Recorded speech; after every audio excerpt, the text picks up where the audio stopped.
ആദ്യ ചിത്രമായ മഞ്ഞിൽ വിരിഞ്ഞ പൂക്കളിൽ ഓഡീഷൻ വഴിയാണ് മോഹൻലാൽ തിരഞ്ഞെടുക്കപ്പെട്ടത്. മോഹൻലാലിനെ തിരഞ്ഞെടുത്തതിനെക്കുറിച്ച് പറയുകയാണ് നടൻ മുകേഷ്. അന്ന് മോഹൻലാലിന്റെ ഓഡീഷനിൽ ഉണ്ടായിരുന്ന 2 സംവിധായകർ ഈ മുഖം വെച്ച് മോഹൻലാലിന് അഭിനയിക്കാൻ കഴിയില്ല എന്ന് പറഞ്ഞിരുന്നുവെന്ന് പറയുകയാണ് മുകേഷ്. സംവിധായകൻ ഫാസിലും ജിജോയും നല്ല മാർക്ക് നൽകിയെന്നും അങ്ങനെയാണ് മോഹൻലാൽ സിനിമയിൽ എത്തുന്നതെന്നും മുകേഷ് പറയുന്നു. ഫ്ലവേഴ്സ് ചാനലിലെ ടോപ്പ് സിംഗർ എന്ന പരിപാടിയിൽ സംസാരിക്കവെയാണ് അദ്ദേഹം ഇക്കാര്യം തുറന്നു പറഞ്ഞത്. അന്നവർ മോഹൻലാലിനെ ഓഡീഷന് വിളിച്ചു. 2 സംവിധായകർ അദ്ദേഹത്തിന് 100-ൽ 5ഉം 6ഉം മാർക്കാണ് ഇട്ടത്. ഈ മുഖം വെച്ച് ഒരിക്കലും അഭിനയിക്കാൻ കഴിയില്ലെന്ന് അന്നവർ പറഞ്ഞു. ഫാസിൽ സാറും ജിജോ സാറും 96ഉം 97ഉം മാർക്കിട്ടിരുന്നു.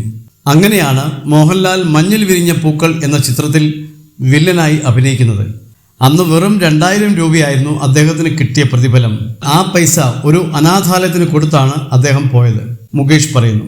സുഹൃത്തുക്കൾ ചേർന്ന് ആരംഭിച്ച ഭാരത് സിനി ഗ്രൂപ്പ് എന്ന നിർമ്മാണ കമ്പനിയുടെ തിരനോട്ടം എന്ന ചിത്രത്തിലാണ് മോഹൻലാൽ ആദ്യമായി അഭിനയിക്കുന്നത്. 1978 നിർമ്മിച്ച ഈ ചിത്രത്തിൽ ഒരു ഹാസ്യവേഷമായിരുന്നു മോഹൻലാൽ കൈകാര്യം ചെയ്തത്. ചില സാങ്കേതിക കാരണങ്ങളാൽ ചിത്രം റിലീസ് ചെയ്തില്ല. 1980 ലാലിൻ്റെ 20ാമത്തെ വയസ്സിൽ പുറത്തിറങ്ങിയ മഞ്ഞിൽ വിരിഞ്ഞ പൂക്കളിലെ നരേന്ദ്രൻ എന്ന വില്ലൻ കഥാപാത്രം മോഹൻലാലിൻ്റെ ജീവിതഗതി മാറ്റിമറിക്കുകയായിരുന്നു.